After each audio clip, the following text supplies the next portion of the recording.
E a primeira reação dela foi correr e ir até os discípulos, especialmente Pedro. Pedro parece que tinha uma figura assim de liderança entre eles. E ela corre, vai lá e fala para Pedro: olha, parece que tiraram o corpo de Jesus. E aí diz que tanto Pedro como o discípulo amado, que nós sabemos que é João, ouvindo isso, saíram os dois correndo. E nessa corrida, João correu mais do que Pedro. Eu fico pensando exatamente nessa corrida.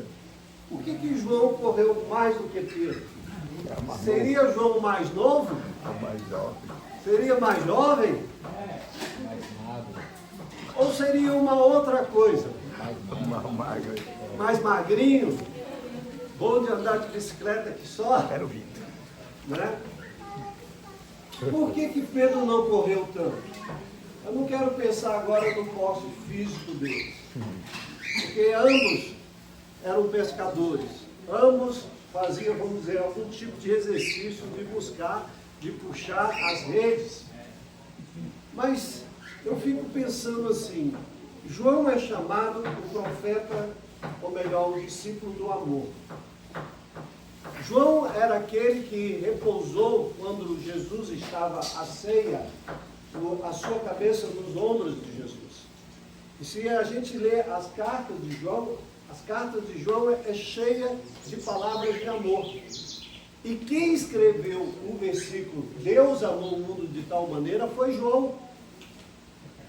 E uma das coisas que me chama aqui a atenção é que João, ele corre, mas porque ele amava o Senhor. Ele corre porque ele queria ver se de fato o corpo estava lá e o que ele podia fazer se o corpo não estava lá. E ele corre. E uma das coisas interessantes é quando a gente ama, a gente é capaz de fazer de tudo pela pessoa que nós amamos. E por isso eu percebo em João isso. João saiu junto com Pedro, mas correu mais. Ele foi mais à frente. A Bíblia diz que ele chega primeiro, mas ele não entra. Ele só olha, mas não entra. Pedro, nós sabemos que Pedro havia passado por um momento muito difícil. Porque esse Pedro, que era, vamos dizer, o nervoso da turma, o bravo da turma, aquele que pegou a espada e cortou a orelha de Malco, e Jesus falou para ele: olha, coloca a espada na bainha. E Jesus foi e colocou a orelha de Malco no lugar, curou o Malco. Mas esse discípulo que foi tão corajoso para defender o Senhor Jesus, e ele havia dito que daria a vida por Jesus, passou alguns instantes só. Quando Jesus foi levado para ser julgado, Pedro até foi, mas Pedro estava tipo se escondendo entre o povo, para que ninguém soubesse ou pudesse descobrir que ele era discípulo de Jesus. Mas eu acho que o plano não deu certo. E aí alguém descobre, que alguém diz: olha, você esteve com Jesus, a sua fala é similar daqueles que andaram com Jesus. Pedro não tinha como negar, porque ele já estava se identificado com Jesus, até na maneira de falar. Então não era simplesmente ele dizer: olha, eu não conheço esse homem, queria omitir dele a questão das pessoas dizer: ah, não, esse aí não é de fato aquele que se chama Pedro. Mas Pedro já tinha uma ligação enorme com o Senhor Jesus. Mas Pedro nega o Senhor Jesus Cristo. Pedro, quando ele nega o Senhor Jesus e o galo canta, ele fica profundamente abatido. Ele fica profundamente triste com aquilo que ele fez. Ou seja, ele pensava: eu sou capaz de dar a minha vida por Jesus, agora não dava mais. Agora, no momento difícil, ele sai fora. Tem muitas pessoas que às vezes também são como Pedro. São até corajosos, tomam compromisso na igreja, tomam compromisso com Deus, mas às vezes na hora H, que a situação às vezes fica difícil, sai fora. Nega o Senhor Jesus e diz: não conheço Jesus. Tem muitas pessoas que vivem assim. Quando precisa de Jesus, vai até atrás de Jesus. Mas chega a determinado momento que passa a ficar distante de Jesus. Esse era Pedro. E aí me leva a pensar o quê? Por que Pedro não conseguiu correr tanto com João? Porque o coração dele estava abatido. Ele deveria estar pensando, poxa, se Jesus estiver vivo, com quem ele vai falar comigo? Ele com certeza vai chamar a minha atenção. Havia um misto dentro de Pedro, de coragem e de medo. E essas duas coisas na nossa vida também nos impedem de caminhar mais forte. Quando a gente tem alguma dúvida, quando a gente guarda pecado dentro do nosso coração, muitas vezes as pessoas dizem assim, olha, eu poderia servir mais a Deus. Ah, mas eu sou tão indigno, eu sou tão errado, eu sou tão falho, e aí acaba não fazendo nada.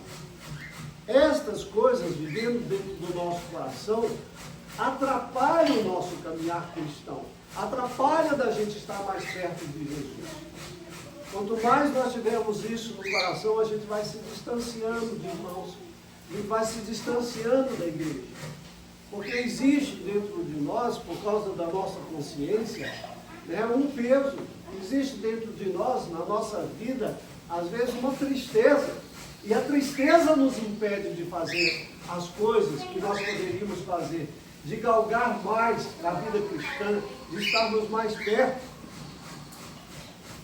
Eu acredito que foi por isso que Jesus, mais tarde, numa pescaria, que ele estava lá pescando, talvez querendo voltar para a velha vida, voltar para a vida de pescado, de pescador, porque para eles Jesus tinha morrido, mas Jesus já havia aparecido para eles, mas mesmo assim o desânimo ainda estava no coração.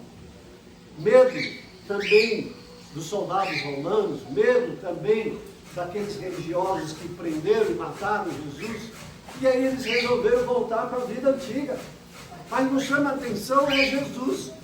Jesus vai lá na praia, faz lá um peixinho gostoso, assado, igual daqui a pouco vocês vão comer uma carninha gostosa. Jesus prepara tudo aquilo. Quando Pedro vê que é Jesus que está na praia, ele se atira nas águas e vai ter com Jesus. É interessante. Agora quem vai é Pedro. Eu acho que Pedro se tornou um grande nadador nesse momento. Sabe, ele tinha o receio, mas ele queria Deus. Ele queria resolver aquele peso, aquela situação. E quando ele chega ali na praia, Jesus com certeza deu um peixinho, depois que comeu, aí Jesus chega para Pedro e fala, Pedro, tu me amas? Eu gosto muito de pegar no grego. Lá quando Jesus pergunta, ele pergunta, tu me amas com amor ágape, com amor de Deus? Aí o Pedrinho deve ter olhado assim, eu te amo com amor fiel, com amor humano. Aí o Senhor diz, apacenta minhas ovelhas. Aí Jesus pergunta a segunda vez, Pedro, tu me amas? Pedrinho deve ter ficado assim, o Senhor está despertando. Aí ele responde com o quê? O mesmo amor filéu, o mesmo amor humano. Ele deve ter abaixado a voz assim. Ele negou quantas vezes Jesus? 3 vezes. Aí Jesus está fazendo um trabalho terapêutico com ele. E Jesus pergunta pela 3ª vez, Pedro, tu me amas? Coitado de Pedro. Mas é interessante, agora no grego muda. Jesus não pergunta com amor ágape, com amor divino. Ele pergunta com amor filéu. Olha o que é Deus. Deus é maravilhoso. Deus estende para ele a graça e diz, Pedro, esse amor serve. Tu me amas com amor filéu? Eu acho que naquele momento o Pedrinho ficou um pouquinho alegre e disse, eu te amo com esse amor aí, porque o outro, o que eu fiz, não sou merecedor de amar com o seu amor. Mas nesse momento, Deus o cura. Pedrinho muda. Pedrinho começa a ser um grande pregador. É ele que está no dia de Pentecostes. É ele que traz uma mensagem maravilhosa. E é ele que agora não tem medo. Ao ponto que depois Pedro é preso. Deus o liberta da cadeia. E Pedro agora é um homem corajoso de fato. O amor dele acendeu novamente. Sabe, se o seu amor está assim por Deus, há um amor que você fala assim, Senhor, eu sou tão digno do Senhor, tu conheces a minha vida, tu sabes das coisas que eu faço, tu conheces o meu coração, tu sabes que às vezes eu vivo mais de aparência do que de verdade, mas Deus te ama. Mas sabe o que nos chama a atenção? É João. João, quando ele chega lá, e só dá uma olhada e vê lá o lençol, ele não entra. Aí chega Pedro. Quem entra primeiro é Pedro. Quem ama, favorece o outro. E João mostra isso. João podia ter entrado, ele amava tanto o Senhor. Ele não entra. Quem entra é Pedro. Sabe, às vezes a gente tem que dar oportunidade para os outros estar mais perto de Cristo. A gente não pode ser um tropeço para os outros. A gente não pode impedir os outros a chegar a Cristo. Eu louvo a Deus pelas crianças. Né? Nós temos crianças aqui que com certeza fica lá no pai da mãe. Mãe, vamos para a igreja. Mãe, vamos. Né? Ontem, né? Eu vou fazer a apresentação. Vai, meu mãe. Vai, pai. Criança é assim, ela tem um amor tão grande pelos pais, que aquilo que ela recebe de bom, ela quer dividir com o papai e com a mamãe. E por isso, um dos trabalhos que traz grande crescimento para a igreja são trabalhos infantis. E eles conseguem muito mais levar alguém para a igreja do que às vezes o adulto. Porque eles são sinceros. Né? Veja a Rebeca ontem, quando eu falei do sangue, eu jamais imaginaria que a menina ia... Estava prestando atenção, né, Rebeca? Ela pôs a mãozinha e fez assim, ó, saiu o sangue aqui. O sangue de Jesus saiu aqui. Né? Que bênção. E essas são bênçãos maravilhosas de Deus. Da outra vez que ela veio, todo mundo foi embora, ela falou que não queria ir embora não, queria ficar aqui. Né? Queria ficar aqui. Então elas são sinceras. E é isso que Deus também quer que a gente seja, como adultos. Que a gente possa amar as pessoas, lutar pelas pessoas.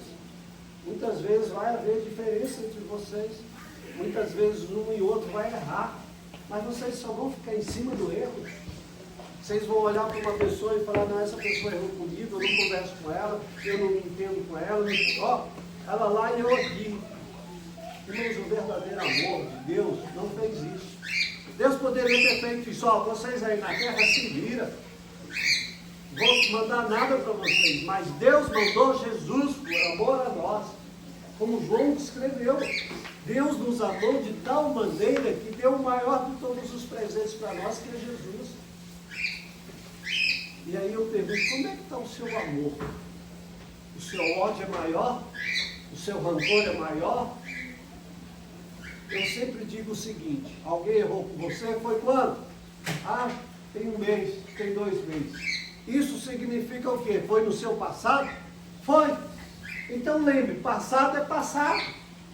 Se toda vez a gente pega o passado e vive o passado se torna presente. E cada vez mais ele vai destruindo a nossa vida.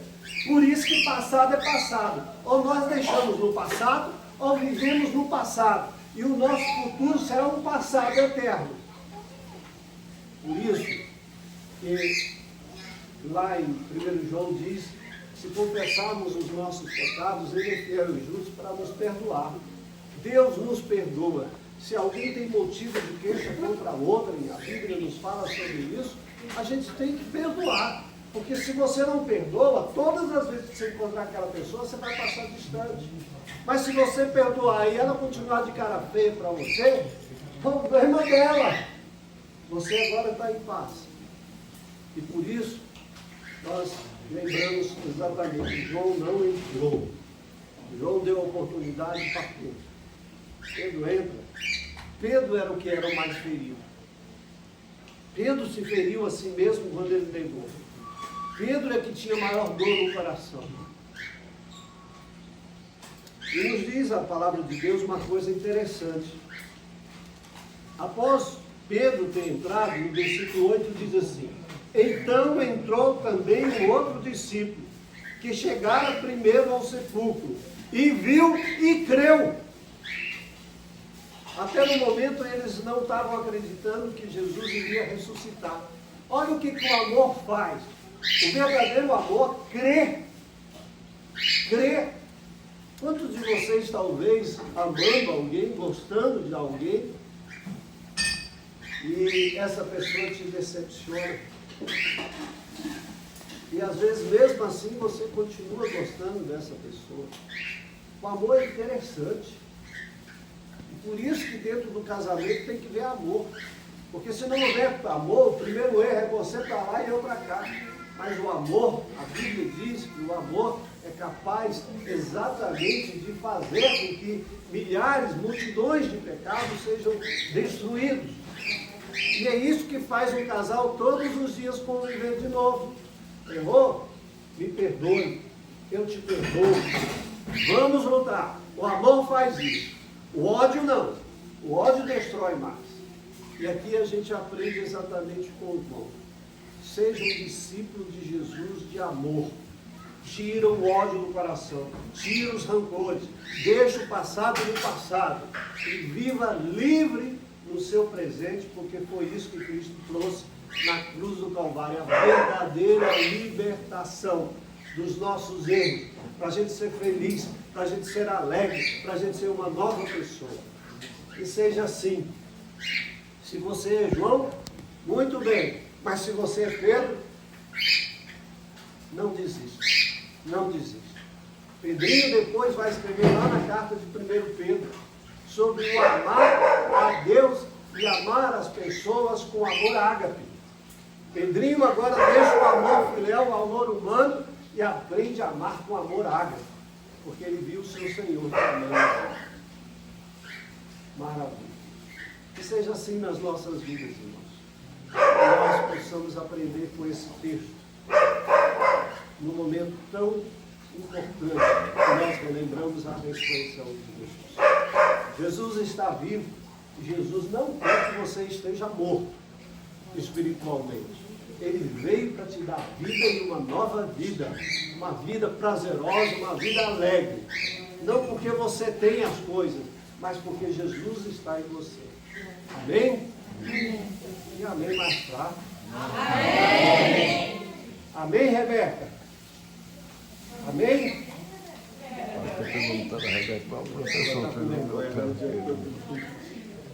Vamos orar, queridos. A comida gasta mais quanto tempo aí, Ricardo? 1 hora? Ele está brincando com vocês, viu? 30 minutos. Meia hora. Aí agora dá para vocês jogarem no dominó, que é o nosso dominó, ou um dominó mexicano, ou entrar na piscina. Ó, homens,